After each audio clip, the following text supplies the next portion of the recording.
Hi, I'm Professor Nina Hien. Welcome to Communication and Cultural Change. In this class, we will be exploring different kinds of media technology to see how they exert their influence upon us and how we communicate with each other.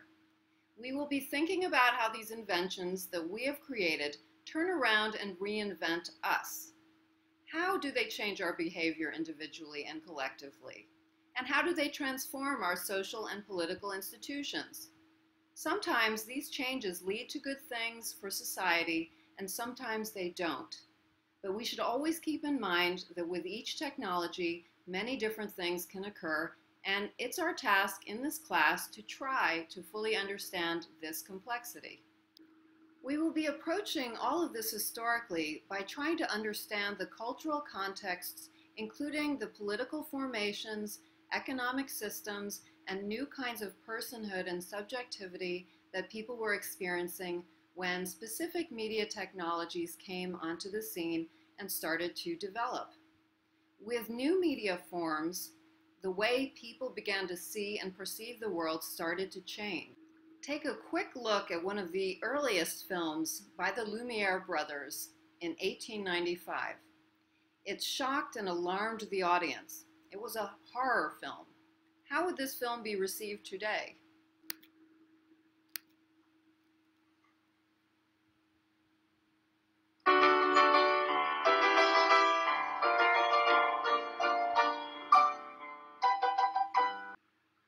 We will ground our exploration in the process that has been termed modernity, which is often attached to explain the major societal shifts and new forms of power due to the mechanisms of industrialization, the global spread of capitalism, systems of colonization, the growth of nationalism, which are all bolstered by new ways of gathering, creating, and disseminating knowledge.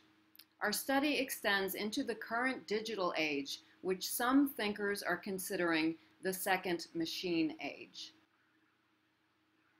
By reading and viewing the classic works of media and social theorists, philosophers, political thinkers, journalists, bloggers, and filmmakers, we will be able to clearly understand modern mechanisms and systems. Our course banner features a central image from Charlie Chaplin's film, Modern Times. We will be watching this and seeing how he playfully but critically deals with the issue of his times.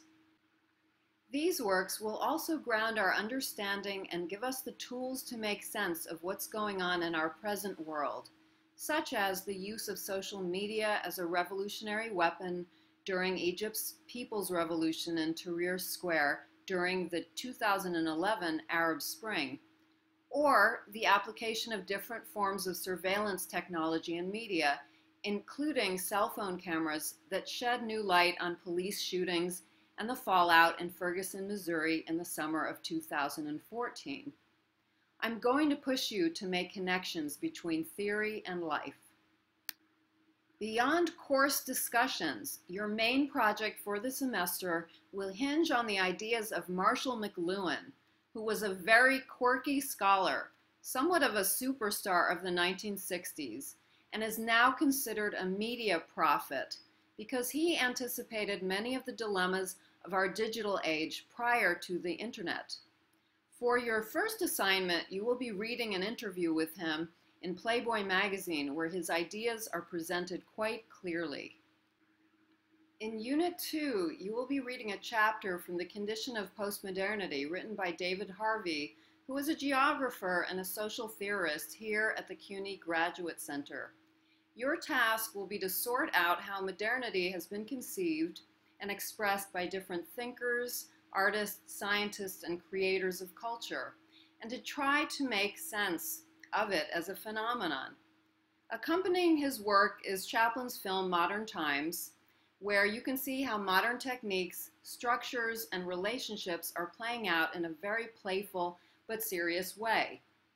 In the film, you will see how new perceptions of time are being instituted. In Unit 3, you will see how the construct of time, with the arrival of other kinds of new media technology, has huge implications and may determine or contribute to major miscommunications between powerful entities. In the fourth unit, you will be learning about two foundational works in the area of visual culture.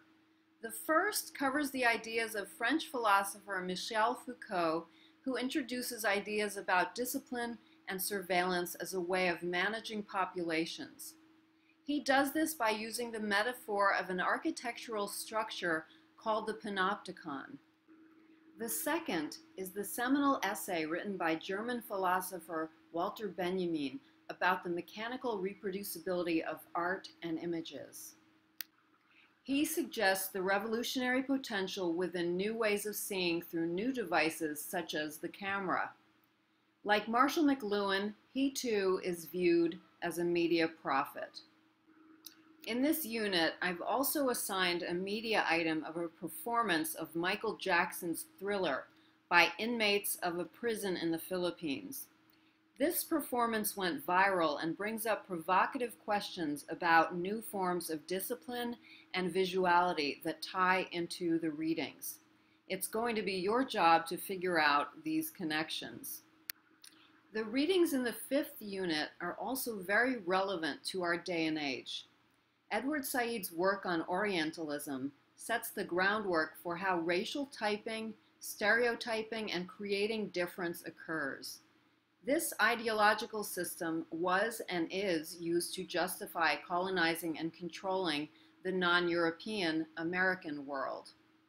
This is accompanied by a chapter in Benedict Anderson's path-breaking work about nationalism and how, with the development of print capitalism, different kinds of people living within the same territories become imagined and could exist as communities.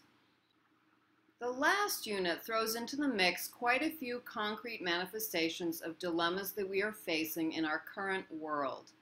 You will be challenged to consider the implications of the great technological shifts that are ongoing. How are they affecting us as human beings, personally and socially? How are they transforming our institutions? What kind of future can you imagine with these developments? If you figure out any of this, maybe some of you will even become media prophets someday.